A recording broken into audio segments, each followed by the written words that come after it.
merong magandang business idea si Don Ruben. Gusto ko magtayo ng golf course. Course in Pook, Paraiso.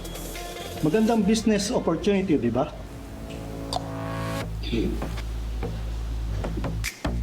Ganun ba? Golf course. Yes.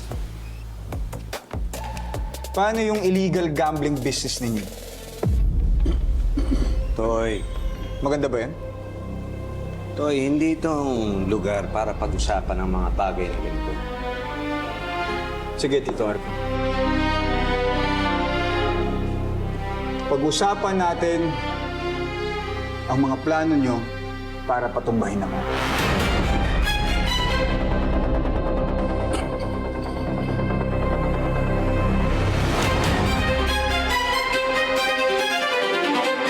Ano kaya sinasabi mo, Totoy?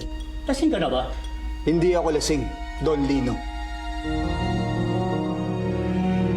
Alam ko ang balak nyo at wala akong pakialam. Binibigyan ko kayo ng 24 oras para isara ang mga illegal gambling businesses ninyo.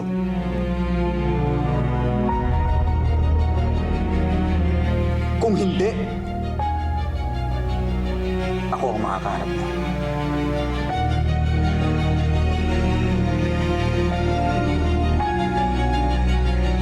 Mukhang umakyat na yata sa ulo mo ang pagiging Perez mo, Totoy. Matagal na kami dito. Ikaw bagong salta ka lang.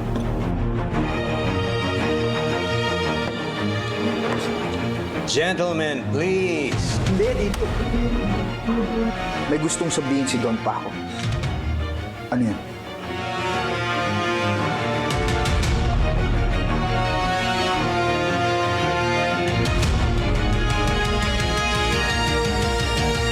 Gentlemen, nakakaya. Mga don tayo. Let's mind our manners. Manners? Sabihin niyo yan kay Totoy.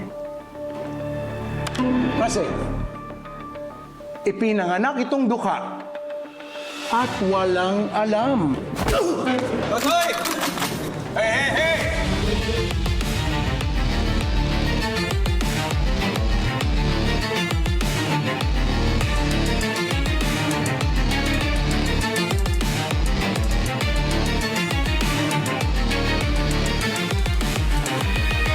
Kilala ko mga tulad mo, Totoy.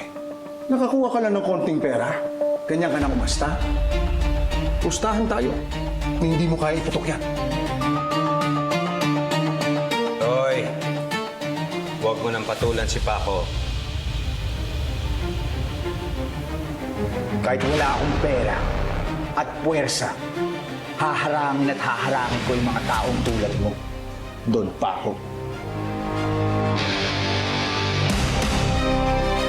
Ang mga salot na tulad mo ang dumutungi sa Pook Paraiso.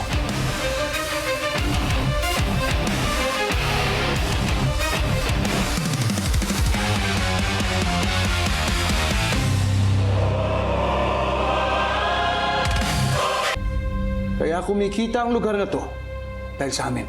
Kayo lang naman ang yumayaman. At kayo lang rin ang umuubos sa pera ng mga tao. Sandali. Hindi natin kailangang umabot sa ganito. Tama si Don Aurelio. Don Paco, mag-isip-isip ka. Kahit mapatay mo ang isa sa amin ni Totoy, yung matitira sa amin, yun ang papatay sa'yo. Eh, paano na yung mga pasugalan mo? Yung mga babae mo? Kawawa naman. Sabihin mo yun sa bata mo.